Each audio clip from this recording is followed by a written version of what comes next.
And I wanted to talk about Nico Iamaleava to start the show. Because what I find really fascinating in today's age of social media and in college football and in the NFL is that these narratives change on a dime. And the narrative of Nico Iamaleava, understandably so, the mainstream narrative about him specifically, since he has transferred from Tennessee to UCLA, is that he's been a bust this season. And if you were to look at it and you were to take a step back and you were to say, well, UCLA is an 0-4 team. They lost by 25 to New Mexico at home. They also lost to UNLV. You could understand how that maybe is within reach, right? To grasp that, to understand why Nico Iamaleava is not playing at the highest level. Deshaun Foster gone after a couple of weeks, the head coach of the UCLA Bruins. Tim Skipper comes in, the former interim head coach of Fresno State last year. And guess what? What do they have? They have Penn State, the Nittany Lions, coming in a little bit wounded after a heartbreaking loss to Oregon at home during a whiteout, and they got to fly all the way across the country. And we're going to talk about Penn State, but I really want to make this about Nico because I think it's important to get out ahead of it.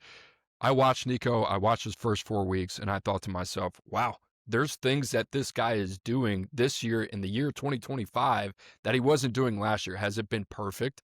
No. Has this guy been playing to his ceiling consistently week in and week out? No. But is he playing faster? Is he playing more decisive? Is he playing with the team that, quite honestly, the surrounding parts are less than optimal? 100%. So what happens going into Penn State is adversity hits. His head coach is out of there. His OC's gone, and Tino Sinceri, and now he's got Jerry Neuheisel on 48 hours work to get ready for a top 10 team in the country and facing Jim Knowles, the highest paid defense coordinator in the country. How did he respond? 17-24, 166 yards, completing 70% of his passes, 2 touchdowns through the air. And you might not think, well, that's really gaudy against a really testy, experienced Penn State defense. He also ran 16 times for 128 yards, 3 touchdowns on the ground. And when you're talking about Nico Iamaleava, what's so fascinating about him is there's growth ahead of him as a passer. And we saw elite throws, downfield throws that he made against Penn State, where you say, okay, I get it, I understand it. I see a guy at 6'6", the arm talent can make every throw on the field. But Nico Iamaleava, the athlete, we haven't seen a whole bunch of this guy. Almost $130 on the ground, 3 touchdowns, elusive, breaking the pocket, forcing defenses to have another spy, another 1 or 2 defenders that have to pay attention to the legs of Nico Iamaleava. And give a huge shout out to Jerry Neuheisel, first-time play caller. And the job that he did, everything was simplified. Ball was out quick, 1 read, half-field progressions. That was Nico Iamaleava. That was playing to what he did well, simplifying the game, not putting more on him that he's not capable of handling at this point of his development. He was sacked 3 times. If you've watched UCLA all year, he's had to deal with pressure, and he's done a pretty good job. But what they unlocked this week in terms of the athlete, and not a lot of it was scripted, but the run game with Nico Iamaleava, you have to love what you saw there for a guy that was the number 2 ranked quarterback behind only Arch Manning in 2023. Everything transpires in Knoxville. It was a messy divorce. Ends up at UCLA, 0-4. And you're thinking, all right, we got Penn State coming in town. What to expect here? And the narrative is disappointment. If there's one word to describe it, it's disappointment. I'm watching this guy calling buddies in the league through 4 weeks and saying, oh, hold on. I know he's not perfect. He's entering his second full year as a starter. There's some things that this guy is doing that's exciting. And in this NFL draft class at quarterback, where you have an emerging Dante Moore at Oregon, when you have Lenora Sellers, who's a week-to-week evaluation, when you have Garrett Nussmeier, who's dealing with an abdominal strain and a very poor offensive line play. I mean, Fernando Mendoza at Indiana. The point is that conversation is open. And I'm looking at Nico and I'm saying, wow, this guy is really fascinating. And now that he has an offensive coordinator that seems to understand how to play to his strengths and a budding athleticism on the ground that for the first time in his career is actually being leaned upon,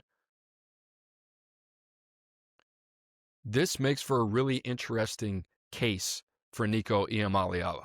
Can he maintain that level of consistency for UCLA? But what does it look like? Where does UCLA go for the head coaching search? Can Jerry Neuheisel continue to adapt as people start to understand maybe UCLA and their tendencies after evaluating them against Penn State? And if Nico were to come out, where would he fit in that conversation amongst those quarterbacks? And I'm not trying to overreact. I'm just saying it's a very promising performance for a guy that has a very, very high ceiling.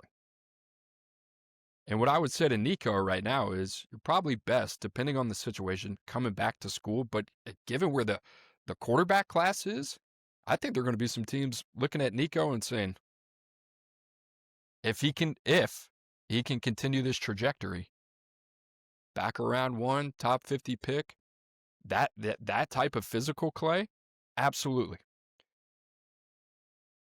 The reason I'm saying it is because it needs to be put out there. Because in a couple weeks, if we get this level of performance again and again and again, it's going to be one of the big dogs that comes out there and say, you know what?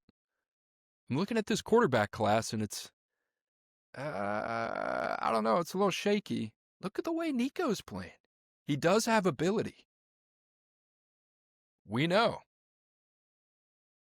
All right, and I'm not trying to plant my flag and be first. I just think it's such a polarizing topic, Nico. People look at him and they have an emotional attachment, mostly negative, to how the situation was handled in Knoxville, and they let that impact how they see the player now. And it wasn't handled correctly. I'll be the first one to tell you that.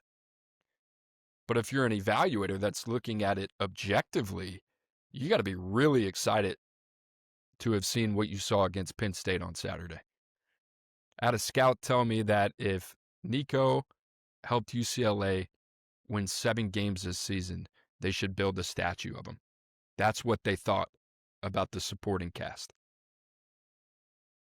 So Nico Iamaleava, whether he comes back to school, whether that's at UCLA, whether that's at a different place, or whether he goes to the NFL, it's going to be a really, really interesting guy to watch.